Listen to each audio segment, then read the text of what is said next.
The silent drum. Long, long time ago, in the great Ashanti kingdom, drums were everything.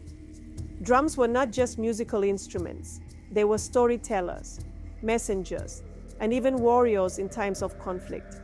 They were used for communication, summoning rain, and resolving conflicts. Among them, the drum of destiny stands out as the most powerful.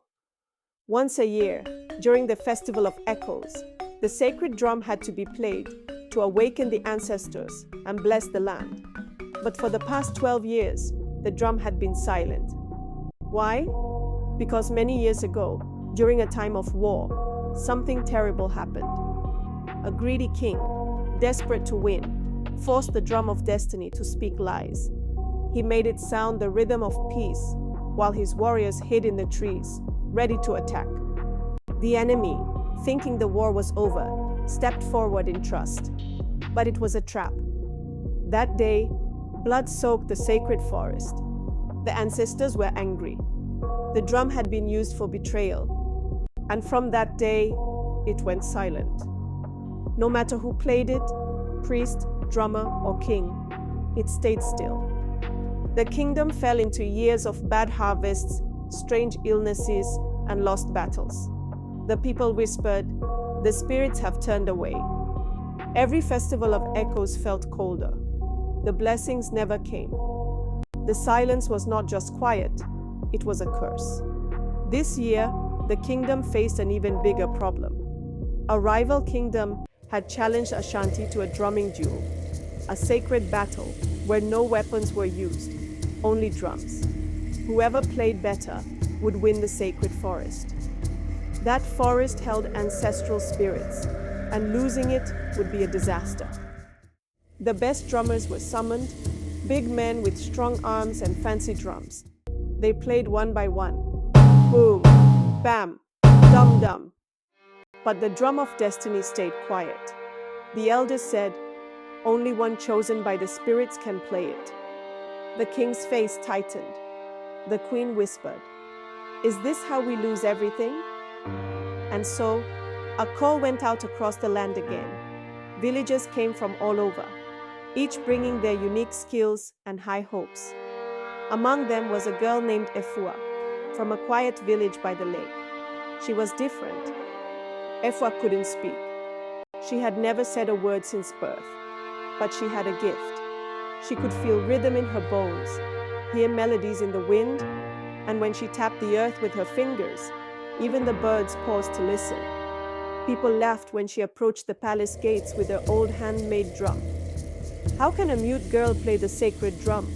they jeered. "She's mute. She came to watch, not to play.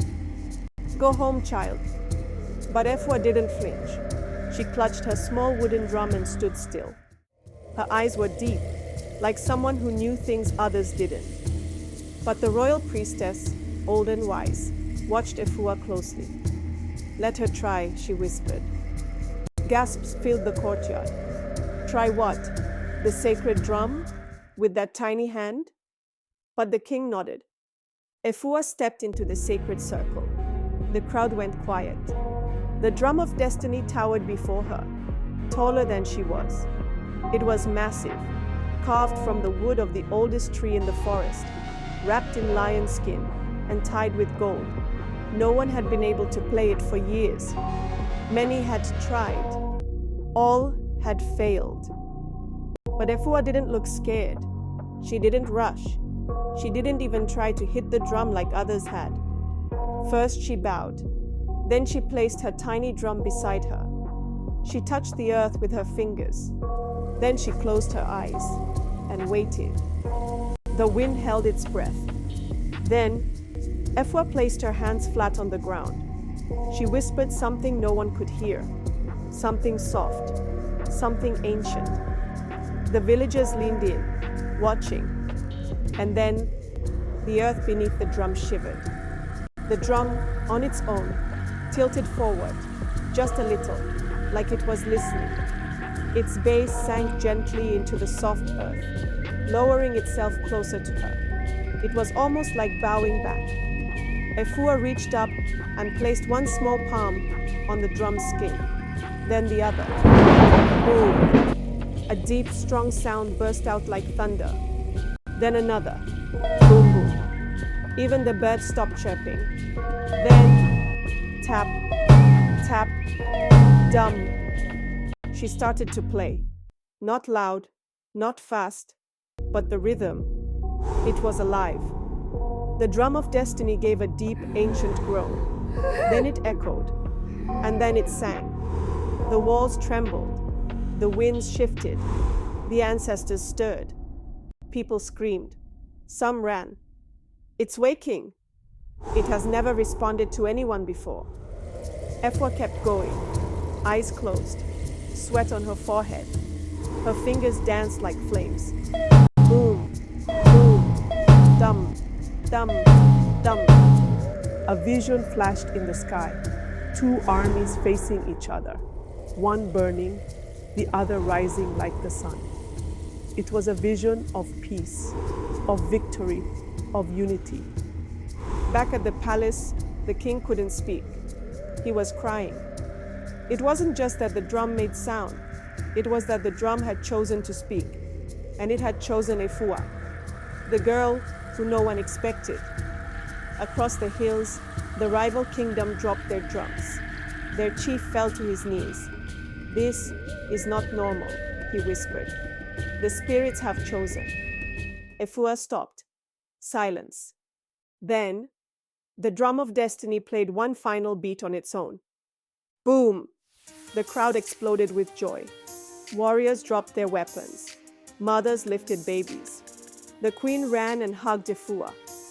"But how?" she asked. Efua simply smiled. No words, just a smile. Efua had no voice, but she had called heaven with her hands. From that day, they called her the voice of the ancestors, the mute girl who made the spirits speak. And the sacred drum? It never made a sound for anyone else except Efua. It had chosen her. And that was the story of the silent drum, how a quiet heart can awaken the world. Efua showed us that you don't need words to make a difference. Sometimes, all it takes is courage shining through the smallest actions. If you enjoyed her quiet courage, give it a thumbs up and subscribe for more stories. I can't wait to share the next adventure with you. See you soon on